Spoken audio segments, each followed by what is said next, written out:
आज के इस एक्सप्लेनर में हम इतिहास के 3 बेहद अहम अध्यायों की एक दिलचस्प यात्रा पर निकलने वाले हैं। शुरुआत करेंगे एक बिल्कुल एडवांस और शांतिपूर्ण प्राचीन दुनिया से, फिर समझेंगे कि कैसे सदियों का ज्ञान देखते ही देखते राख में बदल गया, और आखिर में बात करेंगे अस्तित्व को बचाने के लिए लड़े गए एक ऐतिहासिक महासंग्राम की। सृजन, विनाश और वापसी के इस पूरे चक्र को आज हम डिकोड करेंगे, जिसमें हमारा खास फोकस सिंधु घाटी सभ्यता की उस अनसुनी कहानी पर होगा। तो चलिए सीधा मुद्दे पर आते हैं। जरा इस बात पर गौर करते हैं कि आखिर एक सभ्यता जो पूरी तरह शांतिपूर्ण थी, वो अपने सबसे बड़े पुस्तकालय की राख से गुजरते हुए अपने ही अस्तित्व की लड़ाई तक कैसे पहुंच जाती है। कहानी की शुरुआत उस युग से होती है जो किसी रहस्यमयी पहेली से कम नहीं है। चलिए इस भूली हुई दुनिया के राज खोलते हैं। और इस राज को खोलने की कहानी शुरू होती है 1829 से। ब्रिटिश सिपाही चार्ल्स मैसन जब पंजाब में भटक रहे थे तो उन्हें ईंटों के कुछ विशाल खंडहर मिले। उन्हें लगा शायद ये सिकंदर के समय का कोई किला है। वो तो बस एक शुरुआत थी। एक तरह से ये किसी थ्रिलर जासूसी कहानी जैसा था। दशकों बाद 1921 में जब दयाराम साहनी ने हड़प्पा की खुदाई की, और ठीक एक साल बाद 1922 में राखलदास बनर्जी ने मोहनजोदड़ो खोजा, तब जाकर दुनिया को असलियत का पता चला। सदियों से मिट्टी के नीचे सो रही एक पूरी की पूरी सभ्यता अब हमारी आंखों के सामने आ रही थी। और जो चीजें सामने आईं वो सच में हैरान करने वाली थी। जरा इनकी अर्बन प्लानिंग की बारीकियों पर गौर कीजिए। गलियां एक दूसरे को एकदम सटीक 90 डिग्री के कोण पर काटती थीं। उन्होंने कच्ची ईंटों का इस्तेमाल नहीं किया, बल्कि भट्टियों में पकाई गई ईंटें इस्तेमाल की। और कमाल की बात यह है कि पूरे साम्राज्य में उन ईंटों का अनुपात बिल्कुल 4-2-1 ही था। जल निकासी का सिस्टम आज के कई आधुनिक शहरों से भी बेहतर था। मोहनजोदाड़ो का 900 वर्ग फीट का द ग्रेट बाथ इसका बेहतरीन उदाहरण है। मतलब साफ है, इन लोगों ने राजाओं के बड़े बड़े महलों के बजाय आम जनजीवन, साफ सफाई और बेहतरीन इंजीनियरिंग को अहमियत दी। यहीं पर इतिहास का एक बहुत ही शानदार कंट्रास्ट देखने को मिलता है। जब भी हम पुराने युगों की बात करते हैं, चाहे वो मेसोपोटामिया हो या मिस्र, तो हमारे दिमाग में विशाल महल, हथियारों से भरे शस्त्रागार और खूनी जंग की तस्वीरें आती हैं। लेकिन सिंधु घाटी के खंडरों में कोई बड़े हथियार नहीं मिले। मोहनजोदाड़ो की शांत, ग्रिड वाली सड़कों और बाद के युगों की हिंसक दुनिया के बीच का ये अंतर सच में बहुत कुछ सोचने पे मजबूर कर देता है। अब सवाल ये उठता है कि अगर ये लोग लड़ाइयां नहीं लड़ रहे थे तो आखिर कर क्या रहे थे। यही एंट्री होती है मेलुहा की। प्राचीन मेसोपोटामिया के रिकॉर्ड्स में इस नाम का बहुत जिक्र है, जिसे इतिहासकार सिंधु घाटी सभ्यता ही मानते हैं। ये सिर्फ एक स्थानीय बस्ती नहीं थी, बल्कि अपने समय की एक ग्लोबल सुपर पावर थी। और इनकी ताकत कोई सेना नहीं, बल्कि इनकी मजबूत अर्थव्यवस्था थी। बिल्कुल, ये लोग मूल रूप से व्यापारी थे। गुजरात के लोथल जैसे बंदरगाहों से मेलुहा के व्यापारी अपने जहाज लेकर दुनिया भर में जाते थे। ये लोग हाथी दांत, सूती कपड़े और कीमती लकड़ियां निर्यात करते थे और बदले में सोना, चांदी और ऊन लेकर आते थे। इनका ट्रेड नेटवर्क इतना विशाल और सुव्यवस्थित था कि इन्होंने व्यापार को आसान बनाने के लिए बाट और माप की एक बहुत ही सटीक व्यवस्था तक बना ली थी। और ऐसा नहीं है कि ये सिर्फ काम और व्यापार में ही लगे रहते थे, बिल्कुल नहीं। सोर्सेज बताते हैं कि इनकी लाइफस्टाइल काफी कलात्मक और कूल थी। खुदाई में मिली जानवरों के चित्र वाली मुहरें, कांसे की बनी डांसिंग गर्ल की मूर्ति और दाढ़ी वाले पुजारी की मूर्ति इनकी शानदार कला को दर्शाती है। ये लोग जटिल हेयर स्टाइल रखते थे, मेकअप का शौक था, और सबसे खास बात, इनके बच्चों के लिए पहियों वाली गाड़ियां और सीटी बजाने वाले पक्षियों जैसे कमाल के खिलौने भी हुआ करते थे। लेकिन फिर एक बड़ा ट्विस्ट आता है। करीब 1900 ईसा पूर्व के आसपास ये 5000 साल पुरानी परफेक्ट दुनिया अचानक गायब होने लगी। बड़े शहर वीरान हो गए। एक ऐसा समाज जो इतना व्यवस्थित था, वो रातों रात कैसे खत्म हो गया? इसका कोई एक सटीक जवाब तो नहीं है, लेकिन कई थियोरी जरूर है। हो सकता है सिंधु नदी ने अपना रास्ता बदल लिया हो, या शायद सरस्वती नदी के सूखने से खेती बर्बाद हो गई हो। कुछ का मानना है कि भयंकर सूखा पड़ा, या फिर लगातार आने वाली बाढ़ ने सब तबाह कर दिया। बीमारियों के फैलने के भी संकेत मिलते हैं। खैर, शहर भले ही मलबे में बदल गए, लेकिन जो लोग बचे वो वहां से निकले, और उन्होंने अपनी इस महान संस्कृति को भारतीय उपमहाद्वीप के गांवों में किसी न किसी रूप में जिंदा रखा। अब यहाँ से हमारे इस एक्सप्लेनर की टोन थोड़ी गंभीर हो जाती है।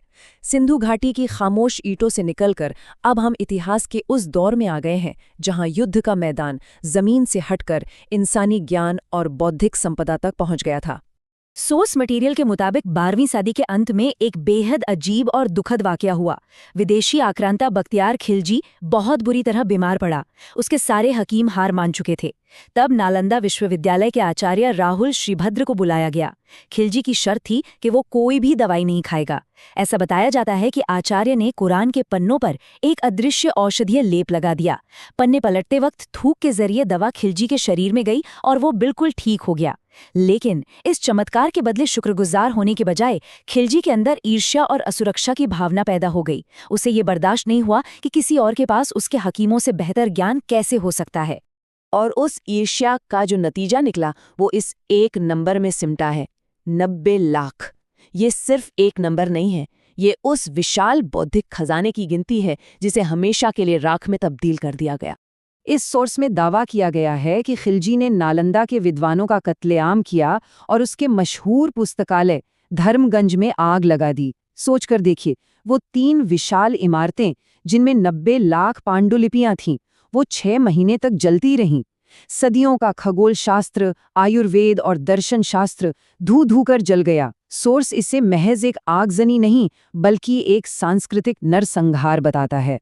लेकिन ज्ञान मिटाने का ये सिलसिला सिर्फ नालंदा के भौतिक विनाश तक ही नहीं रुका। आइए देखते हैं कि कैसे सदियों बाद इसका रूप बदल गया। 19वीं सदी में जब ब्रिटिश औपनिवेशिक नीतियां आईं तो ये हमला तलवारों की बजाय कानूनों से होने लगा। इनमें सबसे खतरनाक था लॉर्ड मैकाले की डाउनवर्ड फिल्ट्रेशन थ्योरी का लागू होना। इसने पारंपरिक शिक्षा प्रणाली को पूरी तरह से हाशिए पर धकेल दिया। मैकाले का 1836 का ये कोट देखिए। यहाँ मकसद एकदम साफ नजर आता है, एक ऐसा वर्ग तैयार करना जो खून और रंग से तो भारतीय हो लेकिन अपनी पसंद, विचारों और बुद्धि से पूरी तरह अंग्रेज हो। एक ऐसी रणनीति जिसका उद्देश्य इस सभ्यता की बौद्धिक रीढ़ को हमेशा के लिए तोड़ना था। तो जब कूटनीति नाकाम हो रही थी और ज्ञान पर सीधा प्रहार हो रहा था, तब बचाव की वो अदम्य भावना कैसे सामने आई? इस चर्चा का आखिरी हिस्सा हमें मेवाड़ के ऊबड़-खाबड़ पहाड़ों में ले जाता है, जहां एक ऐसा महासंग्राम हुआ जिसकी गूंज आज तक सुनाई देती है। सोर्स के अनुसार हल्दी घाटी के युद्ध को भड़काने वाली मनोवैज्ञानिक चिंगारी ये घटना थी। जब मुगल सम्राट अकबर के दूत मान सिंह मेवाड़ आए तो महाराणा प्रताप ने उनके साथ एक ही थाली में भोजन करने से साफ इनकार कर दिया। संदेश साफ था, सम्मान से कोई समझौता नहीं होगा।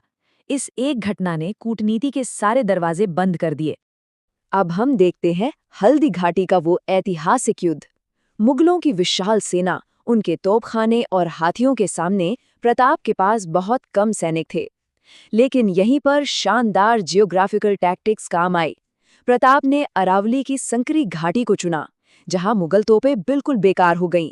पहाड़ों से भील धनुर्धरों ने ऐसा कहर बरपाया कि मुगलों की भारी संख्या का फायदा पूरी तरह जीरो हो गया। और युद्ध का वर्णन जिस तरह से सोर्स में किया गया है वो सच में रोंगटे खड़े कर देने वाला है। बचाव तब आक्रामकता में बदल गया जब महाराणा प्रताप अपने वफादार घोड़े चेतक पर सवार होकर सीधे मान सिंह के विशाल जंगी हाथी की तरफ दौड़ पड़े। सोर्स के मुताबिक इस युद्ध में कुछ ऐसे पल आए जिन्होंने विरोधी सेना में खौफ पैदा कर दिया। एक घटना का जिक्र है जहां प्रताप की ओर बढ़ते भारी बख्तरबंद मुगल कमांडर बहलोल खान को प्रताप ने एक ही प्रहार में उसके कवच और घोड़े समेत 2 हिस्सों में चीर दिया था। लेकिन इस पूरी घटना में जो बात सबसे ज्यादा उभर कर आती है वो है चरम वफादारी और बलिदान। झाला मान का खुद की जान दांव पर लगाकर प्रताप का राजसी छत्र पहनगा ताकि दुश्मन को गुमराह किया जा सके। और वो वफादार चेतक जो बुरी तरह घायल होने और एक पैर कट जाने के बावजूद अपने स्वामी को सुरक्षित निकालने के लिए एक विशाल नाले को पार कर गया और उसके बाद ही उसने अपने प्राण त्यागे। तो अगर हम इस पूरे एक्सप्लेनर के धागों को एक साथ जोड़ें तो ये एक सभ्यता के सृजन, विनाश और उसकी गजब की वापसी की कहानी है। सिंधु घाटी के शांतिपूर्ण निर्माताओं से शुरू होकर नालंदा की जली हुई राख से गुजरते हुए मेवाड़ की उस चट्टान जैसी ढाल तक ये एक ही अटूट भावना का सफर है। अब सोचने वाली बात यह है कि हड़प्पा की उन खामोश पकी हुई ईंटों से लेकर हल्दी घाटी में गूंजती चेतक की टापों तक इस प्राचीन सभ्यता के लचीलेपन का अगला अध्याय कैसा होगा। इतिहास सिर्फ पीछे मुड़कर देखने के लिए नहीं है, ये वो नींव है जिस पर भविष्य खड़ा होता है। आज के इस एक्सप्लेनर में हमारे साथ जुड़ने के लिए बहुत बहुत धन्यवाद।